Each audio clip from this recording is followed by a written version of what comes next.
हो. काय काय आहे ह्याच्यामध्ये मिक्सरमध्ये काय आहे?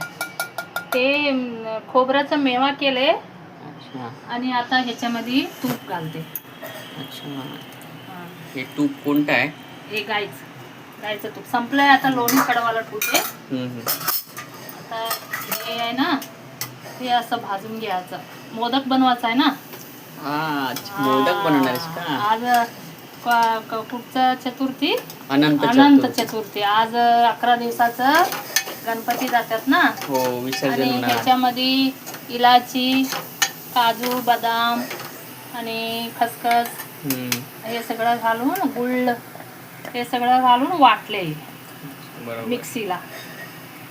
हे वाटलं ते थोडं आपलं तुपामध्ये भाजून घ्यायचं. आणि हे तुपामध्ये भाजून झालं, पीठ मळाचं दाखवते मी तुला. हे काय लोणी आहे नाही? हा, हे काल आणला होतास ना तू गायचं लोणी. अच्छा हा बरोबर. ते कडाला ठेवले. आणि हे पीठ आहे ना, हे पिठामध्ये असं पाणी थोडं गरम करून तांदळाचं पीठ असं मळून घ्यायचं. आणि हे भाजून झालं ना याला? हा, ते भाजून झालं. ब्राऊन झालं. हा, ते भाजून झालं. हे तांदळाची पीठ अशी याला गोळा करून ठेवलेस का आता?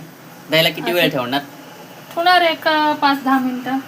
मग ह्याला असं गोळा करून ठेवला. आणि हे मेवा झाला आणि हे तूप झालं. हो बरोबर. आता मग ह्याच्यामध्ये थोडं तूप लावते असं हाताने. आणि हे पीठ ह्याच्यात घालायचं असं. तांदळाचं पीठ मळलेलं आहे ना, ते असं घालायचं.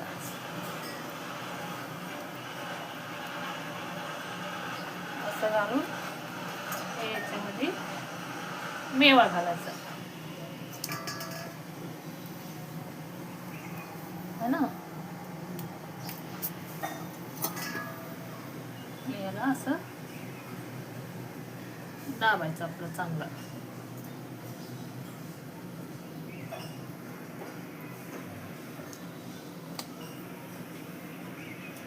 बघा मंडळी, हे छान आमची मोदक उकळत्या पाण्यावर, पाणी टोपामध्ये ठेवायचं आणि हे ठेवायचं झाकून. आता त्याच्यावर एक प्लेट झाकून ठेवायचं.